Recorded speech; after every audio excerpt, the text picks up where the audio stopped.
es muy frecuente, muy pero muy frecuente, y que generalmente tenemos que tener una mera y somera idea de lo que es la columna vertebral, que es un órgano entero. Uno por ahí intenta subdividirlo, decirle, no, me duelen las cervicales, no, me duele no sé qué cosa, pero en realidad sí, es cierto lo que duele, pero el órgano en su totalidad tiene una estructura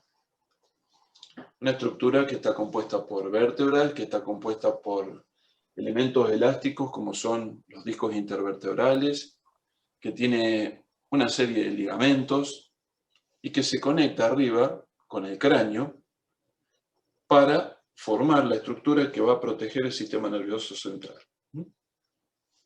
Por un lado, la calota craneana y la base del cráneo son los que defienden el cerebro, y la columna vertebral en su orificio intervertebral es el que va a defender a los elementos nerviosos. Primero es la médula espinal y después son los nervios distales, como la cola de caballo, para evitar supuestamente las lesiones, cosa que lamentablemente no se produce en la totalidad de los casos.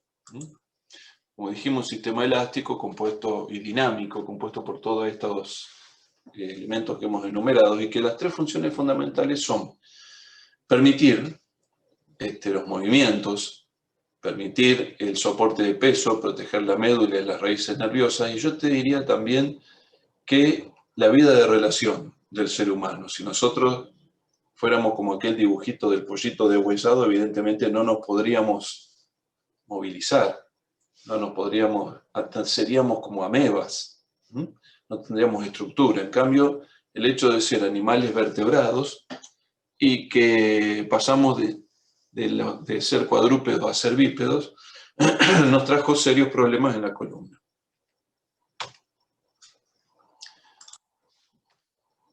Aquí tenemos un ejemplo de, a ver dónde está el aparatejo este. No, este no. Había uno que me servía para marcar, no me acuerdo dónde estaba. Creo que por acá. Entonces acá tenemos la estructura completa de la columna, vista de frente, la estructura completa de la columna vista de perfil. Entonces, para el mejor estudio, y porque tienen características propias, se las divide así. Una parte cervical, una parte dorsal, una parte lumbar y una parte sacrococcígea.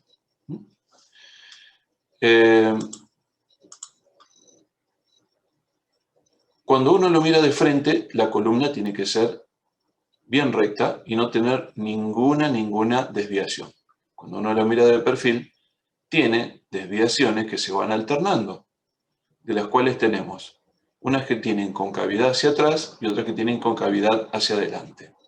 Las que tienen concavidad hacia atrás son lo que llamamos lordosis, y las que tienen concavidad hacia adelante se llaman sifosis. Este tipo de curvaturas, que son normales, permiten el ahorro de la energía para cuando uno está de pie, está sentado y se traslada. No se olviden, porque esta es una pregunta de examen, que está compuesto de 33 vértebras divididas en 4 segmentos. 7 cervicales, 12 dorsales, 5 lumbares, 5 sacras, que están pegaditas, y 4, 5, 3 sacrococcígeas.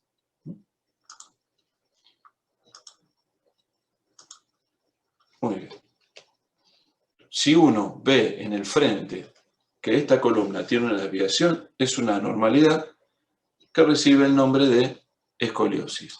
Si uno ve en el perfil que están exageradas estas desviaciones normales, tiene el nombre de sifosis cuando es la concavidad hacia adelante, y tiene el nombre de hiperlordosis cuando tiene la concavidad hacia atrás. Bueno, me han quedado las liñitas, no me acuerdo cómo se borraba. A ver si por acá aparece una goma de borrar, sí.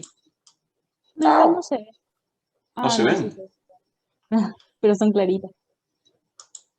A ver si las puedo borrar. Ahí está, perfecto. Entonces tenemos que cuando nuestro paciente o el bebé nace, ustedes lo van a ver después en pediatría, nace con una forma de como una C larga la columna, y esa es la concavidad anterior, que es la cifosis dorsal que viene desde el nacimiento.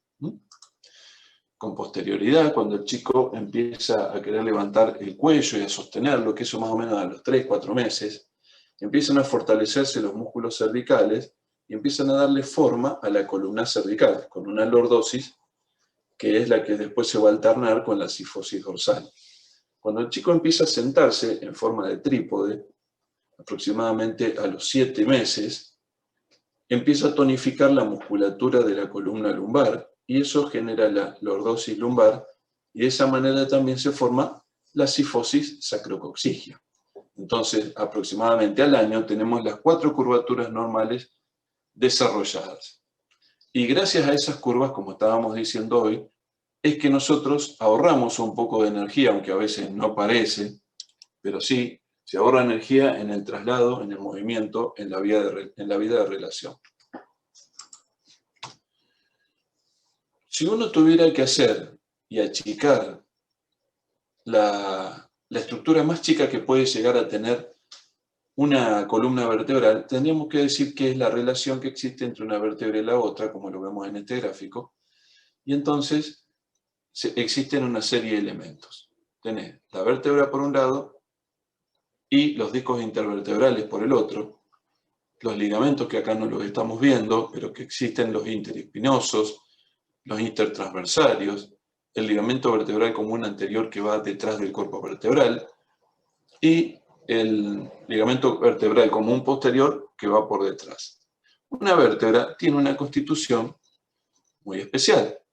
Esa constitución es justamente la presencia de un cuerpo vertebral y la presencia de lo que se llama el arco posterior, que es la parte de atrás. Ese arco posterior tiene una serie de elementos que son los pedículos, las láminas, que los dos pedículos y las dos láminas forman en el medio el agujero espinal, por donde pasa la médula, y después tienes unas saliencias que se llaman apófisis. Este es el ejemplo de una vértebra dorsal, que tiene las apófisis articulares que miran hacia atrás y hacia adelante, las apófisis espinosas que son largas y puntiagudas y llegan hacia abajo, y tiene las apófisis transversas, como la que ustedes ven aquí, que es la inserción de una serie de ligamentos y de músculos, pero en la columna dorsal tiene la característica de tener una articulación con las costillas. Las costillas también son elementos que nos van a proteger y sobre todo van a proteger al pulmón, al sistema respiratorio y a todos los otros órganos como el esófago, el corazón, que están en el mediastino. Hay una serie de definiciones que nosotros tenemos que tener en cuenta antes de hablar de problemas de la columna cervical. Por ejemplo, ¿qué significa una cervicalgia? Eso es un dolor que está localizado en el cuello, que puede tener específicamente una etiología de columna vertebral, pero también puede tener una etiología de otra cosa. Puede ser de los ganglios que están en el cuello, puede ser de alguna musculatura específica, puede ser de la tiroide, de otros elementos también. O sea que existen causas que son estrictamente de la columna y causas que son extracolumna, o fuera de la parte de la columna en sí. Si nosotros a esa cervicalgia le agregamos que nuestro paciente tiene una irradiación del dolor hacia los miembros superiores, estamos en presencia de una cervicobraquialgia.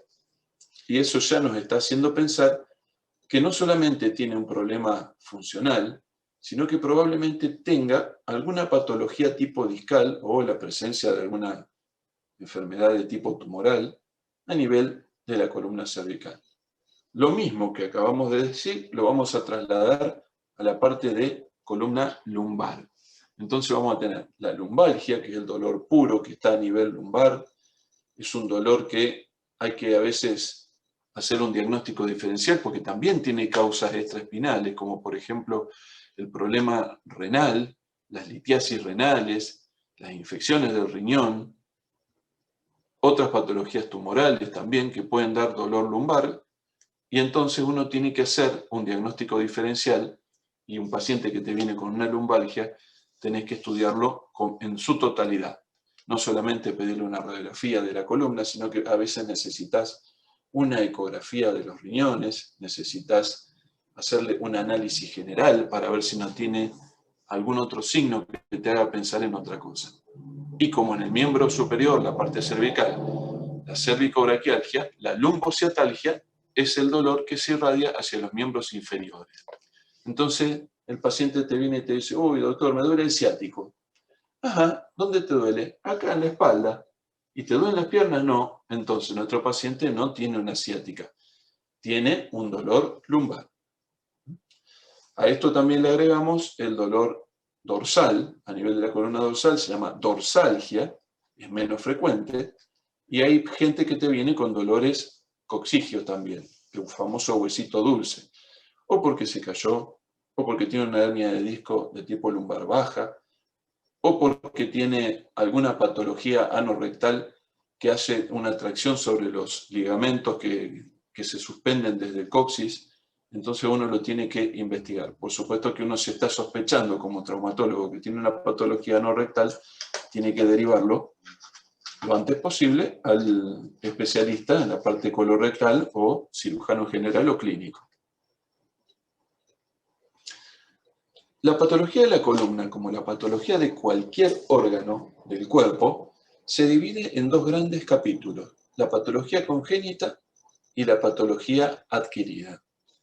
La patología adquirida, en este caso, por ejemplo, tenemos las patologías traumáticas, muy comunes en nuestro medio, las patologías degenerativas sumamente comunes, las del desarrollo que hay que saber encontrarlas, las tumorales que están presentes, menos pero están presentes, y hay otras patologías también. Cuando hablamos de patologías congénitas, tenemos que pensar en lo que habíamos hablado hoy con respecto. Voy a parar acá un poquito y les quiero decir que no se olviden de preguntarme e interrumpirme cuando ustedes quieran, ¿eh?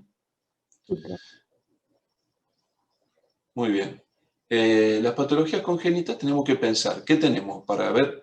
¿Qué tenemos? Vértebras, tenemos elementos blandos. Bueno, generalmente lo que más fácil se ve es que sea un problema de la vértebra. ¿Y la vértebra qué le puede pasar? O se puede formar mal o se puede formar pegada a otras vértebras. Entonces tenemos trastornos en la formación de la vértebra y trastornos en la segmentación. Por ejemplo, acá a la derecha vemos un trastorno de la formación. Esto que ustedes ven acá se llama espina bífida. Espina bífida oculta, porque este paciente se dio cuenta de grande que el arco posterior de la primera vértebra sacra no se había cerrado como correspondía.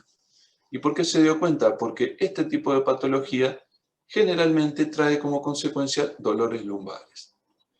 Pero este chiquitito, por la forma de la vértebra que ustedes ven que es un esqueleto inmaduro, tenía otro problema, tenía una desviación de la columna, y cuando le hice las radiografías me encontré acá también que el trastorno de la formación tenía que ver con que se le habían formado mitades de vértebras, se llaman hemivértebras, una acá, había una acá más arriba. De este chico no me voy a olvidar nunca, no me acuerdo el apellido en este momento, pero después de grande estaba preso y la madre me vino a pedir un certificado para decir que él no podía haber hecho lo que había hecho porque tenía este tipo de patología. Por supuesto que me llamaron a declarar y les tuve que decir la verdad. Yo no tengo la menor idea si pudo haberle disparado a una persona o no teniendo una hemivértebra.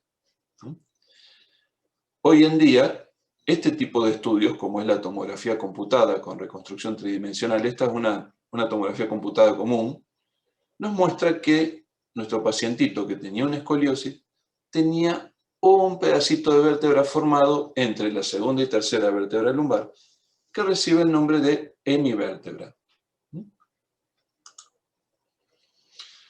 Después están los trastornos de segmentación. A veces la gente te dice, doctor, nací con las vértebras pegadas. Bueno, si le pasa como a esta chica, chica, media, grandecita.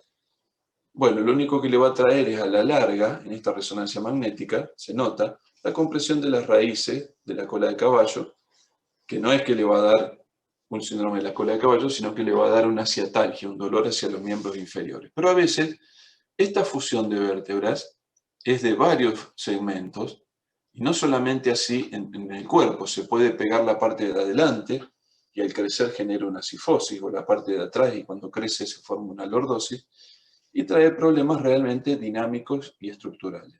Esta señora la conocí cuando ella tenía 30 y tantos años, y hoy, a los 60 años, me di cuenta, porque ella me advirtió que tenía dolores, que tenía pegada la tercera y la cuarta vértebra lumbar. ¿Y cómo se dio cuenta? Porque empezó con dolores de espalda que se le iban a los miembros inferiores.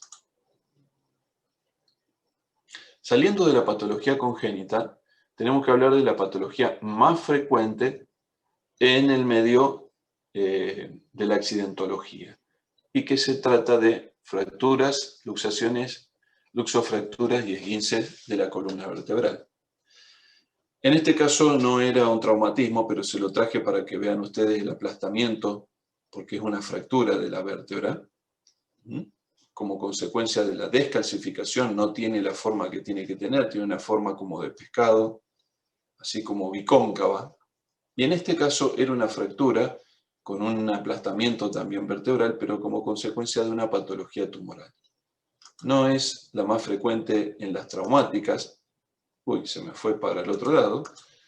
Tenía una luxofractura, para mostrarles que no llegué a incorporarla al seminario de hoy, pero las luxofracturas donde comprometen tanto sea la alineación de la columna como la estabilidad de la columna por presencia de una fractura vertebral, esas son las más complejas, porque dependiendo del nivel donde se provocan, pueden traer, si se provocan en el sacro, la parte, sobre todo sacrocoxigia, a lo mejor le trae mucho dolor.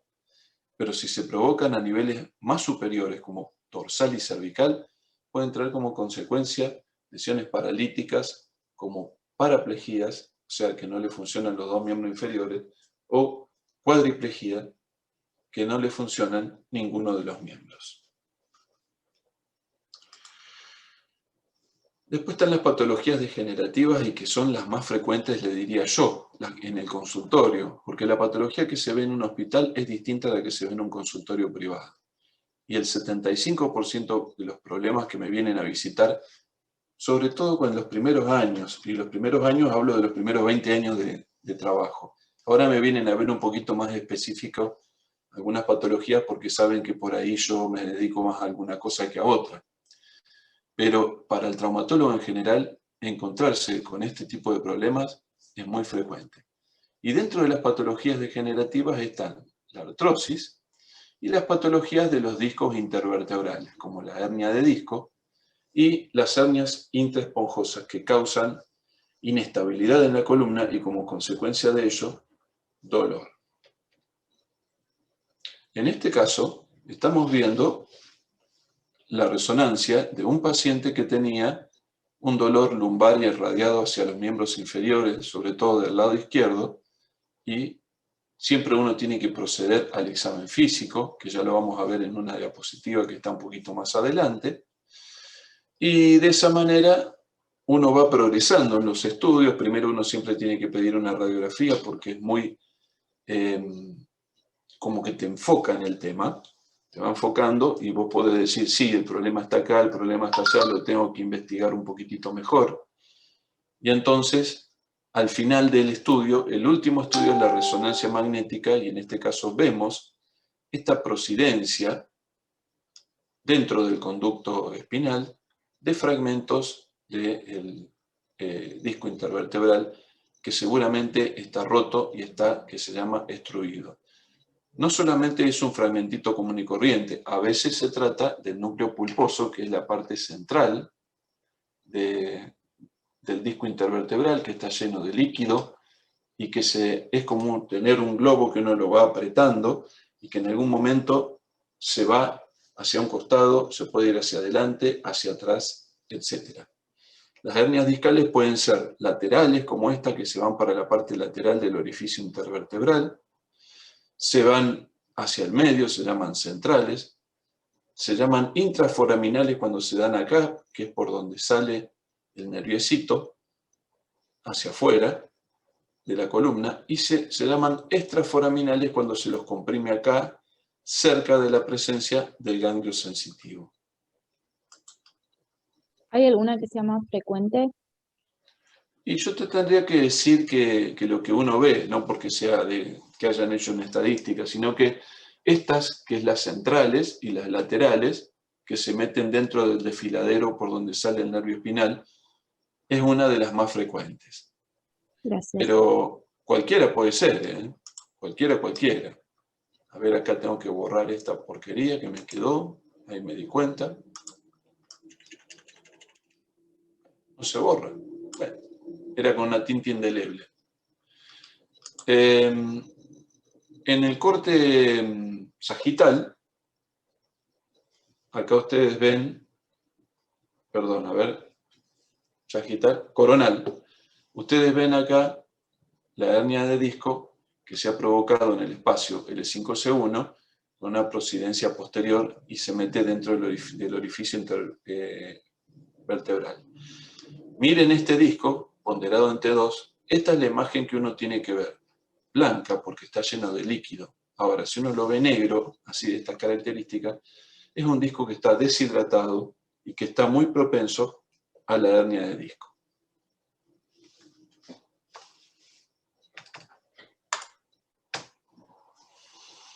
Estas son imágenes un poquito más nuevas que las incorporé este año. Y fíjense, esta es una resonancia que está ponderada en T2. ¿Por qué? ¿Cómo me doy cuenta? Porque el líquido es blanco y lo que está deshidratado, que son estos discos intervertebrales y a su vez herniados, están negros. A mí T2 me resulta muchísimo más útil que lo que es T1, pero no importa, sirven igual. Acá fíjense ustedes, es una hernia medio lateral porque toca un poquito el cilindro, pero también toca este redondelito y este otro redondelito, que son las raíces nerviosas que están a punto de salir por el orificio intervertebral. Yo digo que uno tiene que mirarlo a mí, que la cabeza y las orejitas, y hay veces que la orejita no está, que es la raíz nerviosa, y es porque está apretada por este fragmento del disco intervertebral que está metido en ese lugar. ¿Cierto que voy a Profe, incorporar? Sí. que esté así desnutrido el disco, ¿es propio del paso del tiempo con la edad o hay otras causas? Desnutrido no, deshidratado. Perdón, deshidratado, sí. Eh, a veces es consecuencia de la edad, pero la mayoría de las veces es consecuencia de la patología del disco, que vienen a veces, esto a veces lo tienen que saber, pero a la gente no le gusta escucharlo, pero uno de nacimiento trae la predisposición a tener determinadas patologías, como por ejemplo discales, porque las fibras colágenas vienen de una manera especial, familiarmente hablando, y entonces se degenera antes de tiempo, y vos sos una persona muy joven y por ahí podés llegar a tener esta deshidratación. Pero también pueden ser traumáticas. Ujú. Cambiando un poquito de tema, tenemos que hablar también que la patología de la columna existen dos casos muy especiales. Uno es la espondilolisis y la otra es la espondilolistesis. Es muy frecuente, está relacionado con la presencia de una fisurita que se da acá, entre el arco posterior, entre la lámina y el pedículo, y a veces simplemente se encuentra, y uno lo ve a través de una tomografía computada porque el paciente está muy dolorido, pero otras veces se provoca la espondilolistesis, donde se produjo esa lesión, se provoca el corrimiento de la vértebra. Vean ustedes acá la L5 sobre la S1 corrida completamente, y esa espondilolistesis tiene varios grados, desde el 1 al 4, de acuerdo a la cantidad de vértebra que se ha desplazado, y puede ir generando una lumbalgia por inestabilidad hasta una lumbociatalgia y algunos otros problemas graves. Existe la tipo 5, donde la vértebra superior, esta por ejemplo, cae sobre la vértebra inferior, y vos decís, ¿cómo esta persona puede estar caminando? Y sin embargo, hay personas que en esa situación pueden estar caminando normalmente. Un dato importante para que ustedes vean acá, esto es una malformación congénita, se llama hemisacralización de la quinta lumbar, porque la apófisis transversa de la quinta lumbar de un lado es normal y de la otra es una pata grande que es muy parecida al sacro y a veces se ancla en esta zona, generando una artrosis, dolor y limitación de la movilidad. Este es otro ejemplo de espondilolistesis. La espondilolistesis lo que tiene es que clínicamente a veces uno puede sospecharla, no solamente por el dolor del paciente, sino porque cuando vos lo vas a examinar a nuestro paciente, que tiene que tener la menor cantidad de ropa posible, pero tampoco, si es una chica joven, la vas a dejar desnuda si está sola, porque hay un montón de problemas médico-legales que hay que tener muy en cuenta, pero es ese paciente que parece que tuviera una cola cuadrada. Vos lo mirás y decís, acá pasa algo, acá no entiendo qué es lo que está pasando. Y cuando le haces la radiografía, te encontrás con esta situación de la espondilolistesis. Aprendan a mirar la cola cuadrada. Bien, y acá nosotros vemos una combinación de patologías. El paciente tenía un problemita de doloroso, se le hace una tomografía computada. No se olviden de que la tomografía sirve para ver estructura ósea, por sobre todas las cosas, y algunas partes blandas, pero sobre todo hueso. Y acá vemos una malformación que es una espina bífida, y vemos esto, que parece una fractura de fábrica, de nacimiento, que es una espondilolistesis. Las espondilolistesis hay como 5 o 6 formas, de las cuales las más comunes son las congénitas, las traumáticas, las tumorales, las degenerativas, y hay otra que no me acuerdo en este momento. Por supuesto que la patología tumoral no está exenta, está presente en la columna vertebral. Y, por ejemplo, se da por tumores primarios y por tumores secundarios. ¿Qué creen ustedes? ¿Que es más frecuente, el primario o el secundario?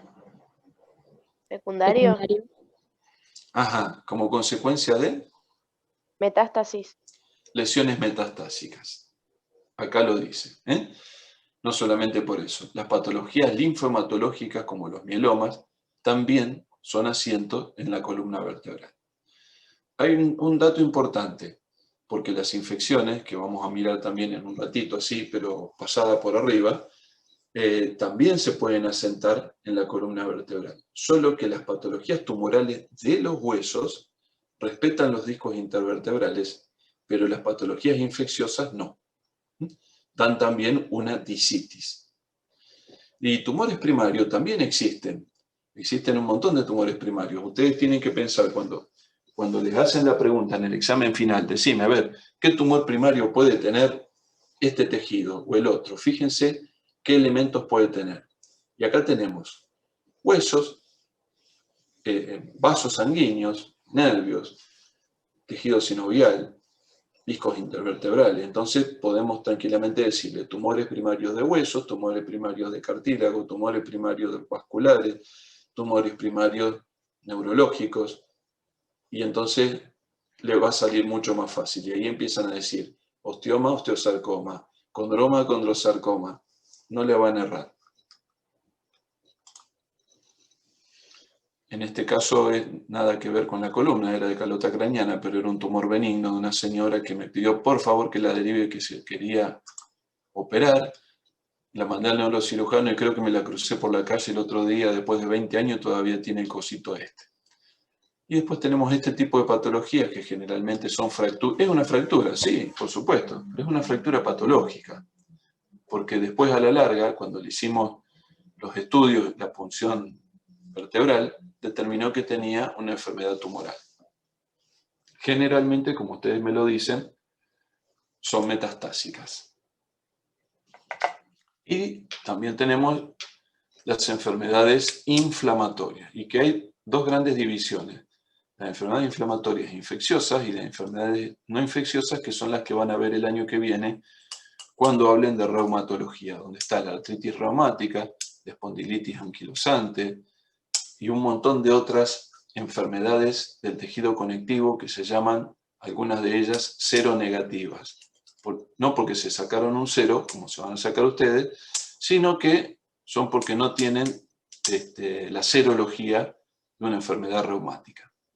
Y por el otro lado tenemos las patologías infecciosas, como la osteomielitis vertebral, es la patología infecciosa del tejido óseo, que ya los chicos que cursaron con nosotros tuvieron su primera clase de osteomielitis, y la discitis, que es la inflamación infecciosa del disco intervertebral. Recuerden ustedes que los tumores respetan los discos intervertebrales, pero las infecciones no.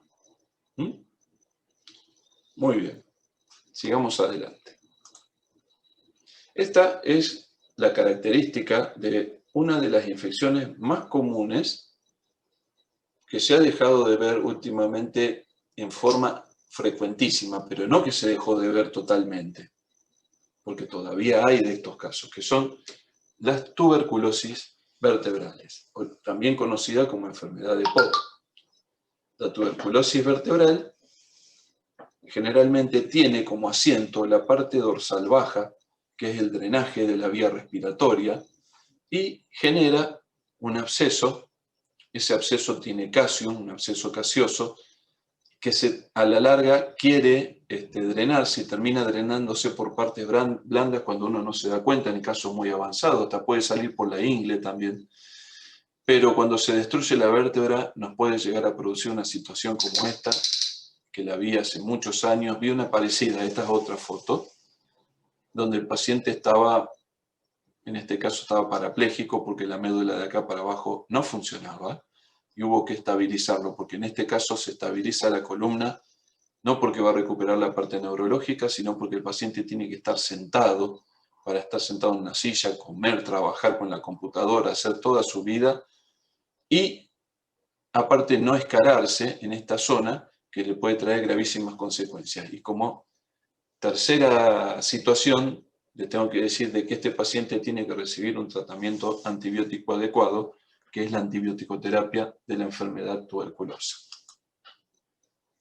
Las patologías del desarrollo, probablemente muchos de ustedes tengan también estos problemas, no por la osteoporosis en sí, que es más que nada de pacientes mayores, muy mayores, sino la cifosis y la escoliosis. La cifosis es el aumento de una cifosis común, como puede ser el jorobado a nivel dorsal, ese paciente que tiene la caída de hombros, pero grande y pronunciada, y en mediciones una curvatura dorsal mide entre 20 y 40 grados. Si nos pasamos de esa graduación estamos en una cifosis patológica. Hay un montón. Cifosis de ángulo agudo, cifosis de la adolescencia, cifosis del adulto, que no viene al caso. Y las escoliosis también hay un montón de escoliosis y desviaciones. Las desviaciones en el eje lateral, como ustedes lo ven acá en este ejemplo, esas desviaciones son anómalas y no deberían existir. Y cuando existen pueden ser congénitas, como la que vimos del muchacho que mató al otro a pesar de que tenía el pedacito de vértebra, por ese tipo de situaciones, la del niño, la del adolescente, la del adulto y la del paciente geriátrico. Tienen distintos criterios de tratamiento, algunas son relativamente no tan malas, sino que generan la deformidad, y otras que realmente son severamente deformantes y que traen consecuencias muy graves para el paciente. Por ejemplo, ayer le saqué a una paciente y dije, se lo voy a poner para que ustedes lo vean, pero como yo dentro de un ratito desaparezco de la ciudad, no lo pude hacer. Tuve que hacer un montón de otros trabajos. Y tengo que mostrarles esto, la desviación lateral de un paciente cuando lo estamos viendo desde la región posterior. Generalmente se desvían hacia la derecha, el hombro derecho es el más bajo, no hacia la izquierda. Si hay una desviación hacia la izquierda, piensen en cualquier otra cosa aparte, sumado a todo esto. Es medio raro. Siempre se desvía hacia la derecha. Y tiene la simetría del triángulo de la talla, que es este triangulito que tenemos acá, la caída del hombro de donde está descendido, y este signo, cuando es dorsolumbar, el signo de Adams, que es cuando el paciente quiere tocar el piso sin doblar las rodillas y se forma lo que se llama la jiba dorsal. Cuando miramos estas fotos que están aquí abajo, nos llama la atención y decimos, pucha, qué pronunciado que es esto. Bueno, este tipo de curvaturas son curvaturas neurológicas, ¿eh? Son patologías, por ejemplo, una parálisis de tipo parálisis cerebral, o la secuela de un accidente y la presencia de un mielomeningocele. Son bien neurológicas. Para estudiarla, la hacemos a través de un estudio que se llama espinografía, y acá vemos una desviación que se llama una C larga. Este es un compañero mío de la escuela, que es un secuelado de una parálisis cerebral. Es típica de una escoliosis neuromuscular. Y esta no, esta es una escoliosis de tipo dorsal, que tiene su compensación a nivel lumbar, pero que no es una escoliosis neurológica.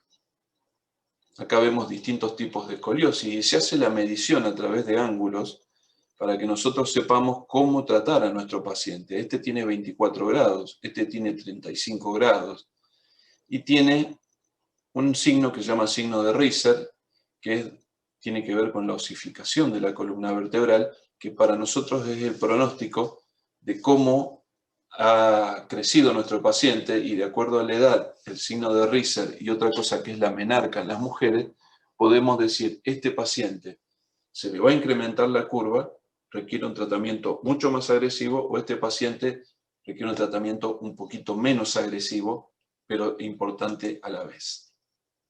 Nuestro paciente que tenía una hemivértebra, pero que no era el asesino, el otro, tenía una escoliosis, pero no era de alta graduación. Esta es una escoliosis congénita. Esta es una escoliosis del adolescente que ayer estuvo en mi consultorio, después de 20 y pico de años, pero era tan severa la escoliosis que tenía esta chica que se tenía que operar porque tenía 14 años y estaba muy desviada y se iba a seguir desviando.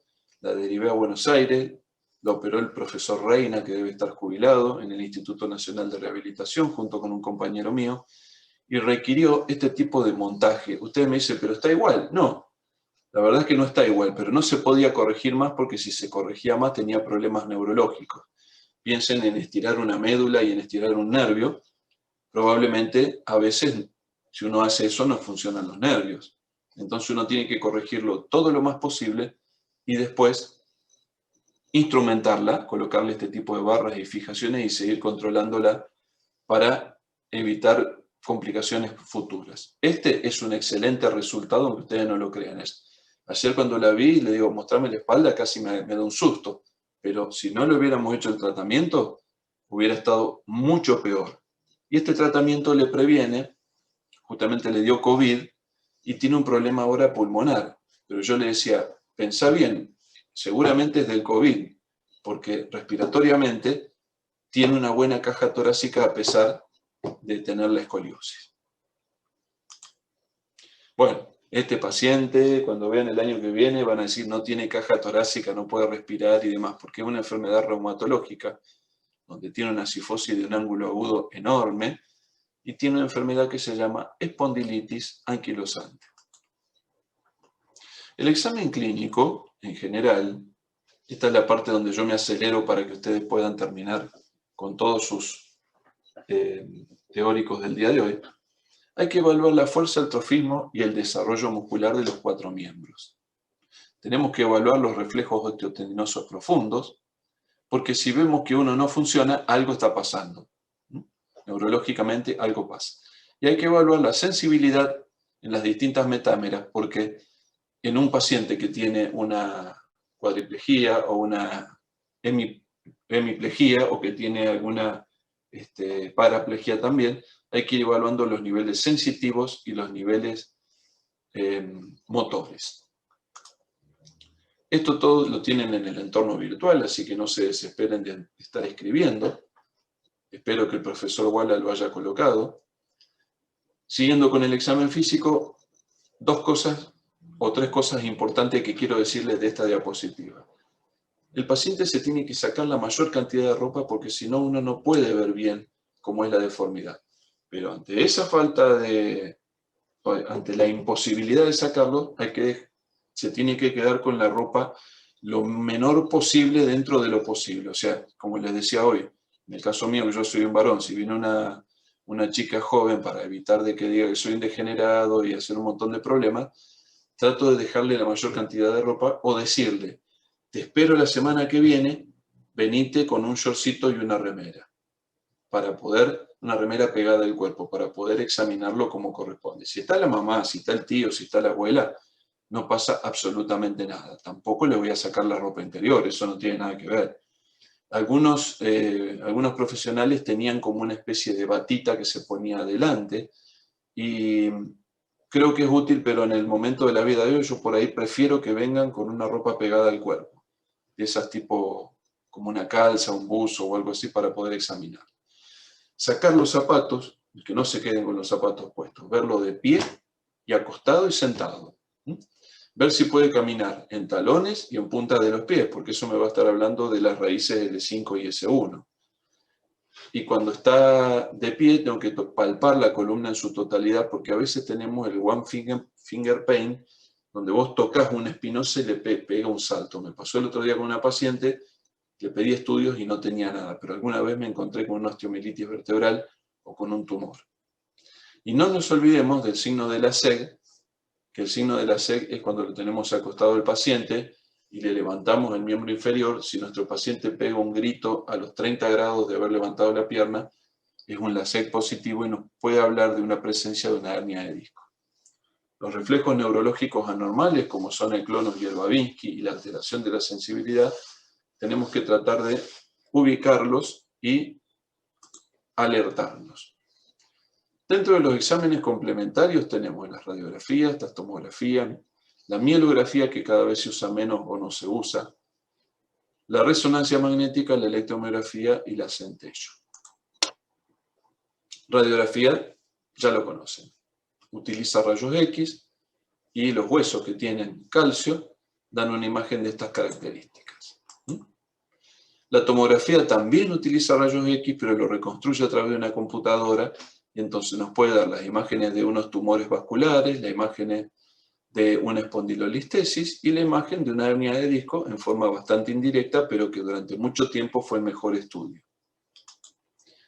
La resonancia magnética, estas son fotos sacadas con un teléfono del año 2005, imagínense, no tiene mucha fidelidad, pero les sirve para que ustedes vean dónde está la patología discal,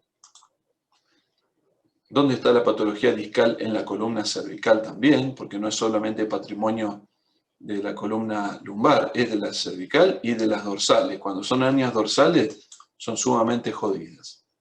La mielografía la usábamos nosotros cuando estábamos en el hospital hace 30 años, que no existían estos estudios al alcance de la mano.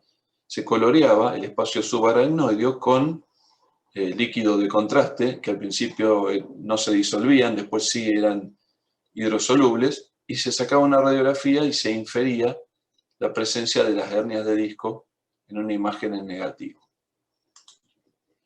La centellografía es la inyección de un líquido de contraste de tipo radioactivo que depende de la zona donde capta, nos puede hablar de una patología tumoral, de una patología inflamatoria y de una patología infecciosa.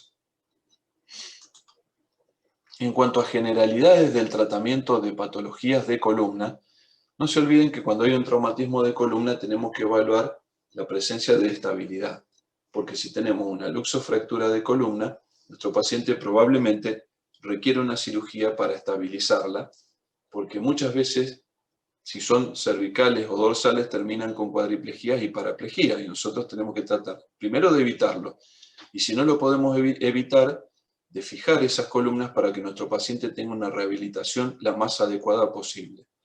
La especialidad de rehabilitación, medicina física rehabilitación, es una especialidad muy interesante, de la cual yo tengo que trabajar a la par de ello desde hace 25 años, y que trata de todos estos temas de los pacientes lesionados, no solo de la parte musculoesquelética, sino también neurológicas, vasculares, respiratorias, etc.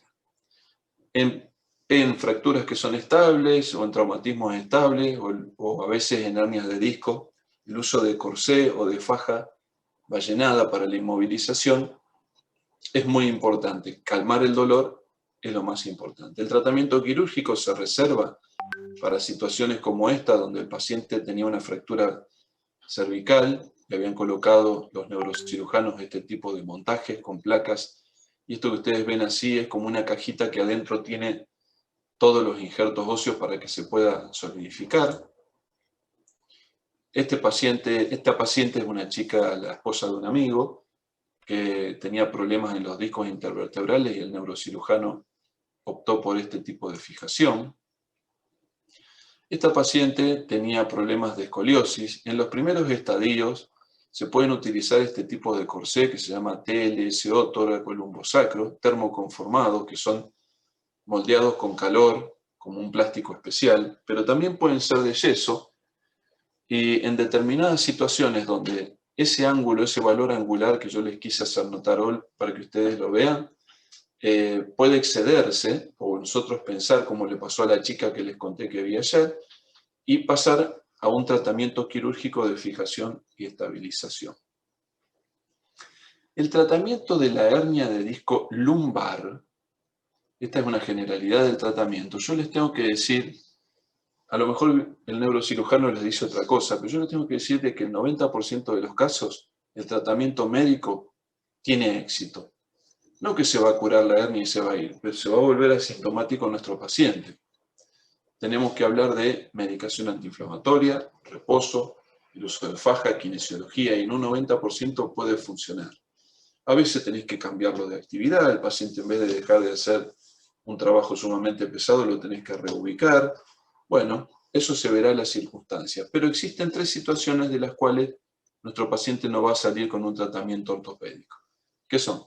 Cuando tiene una lumbociotalgia de tipo paralizante, significa de que no puede mover determinados sectores del pie, la pierna, el brazo, la cadera por el dolor que tiene, porque es una lumbalgia con lumbociática hiperalgésica, una cosa que no puede vivir el paciente. Solito viene a veces y te dice, mira, no puedo vivir. Esa es una situación en la que yo tengo que seguir una cirugía. Y el síndrome de la cola de caballo, que es la compresión del final de la médula espinal, donde nos trae como consecuencias alteraciones en la sensibilidad y en la motricidad del piso pelviano, con pérdida de esfínteres, y entonces es casi una cirugía de urgencia. Dentro de los tratamientos cervicales, ahora existen lo que se llaman los recambios de los discos intervertebrales. Esta es la estructura de lo que se coloca dentro. En realidad tiene otra forma. En las enfermedades infecciosas primero tengo que descubrir qué germen lo causó a través de un cultivo, a veces se hace un hemocultivo, o si no se saca del lugar. Se comienza con un tratamiento antibiótico empírico y cuando sale el cultivo puedo llegar a utilizar otro tipo de antibiótico. Estabilizar la columna cuando se rompen esas vértebras, como vimos en el caso de la tuberculosis, y lograr una inmovilización que puede ir desde un collar cervical hasta un corsé, etc. La patología tumoral, tengo que lograr un diagnóstico certero que lo da la punción. A veces son radioquimiosensibles y se puede hacer radioterapia, pero otras veces no, hay que proceder a la exéresis. Y la estabilización de la columna, porque cada vez que vos haces una exéresis de estas características, la columna queda desestabilizada y requiere una fijación como la de la chica de la escoliosis para poder seguir una vida de relación.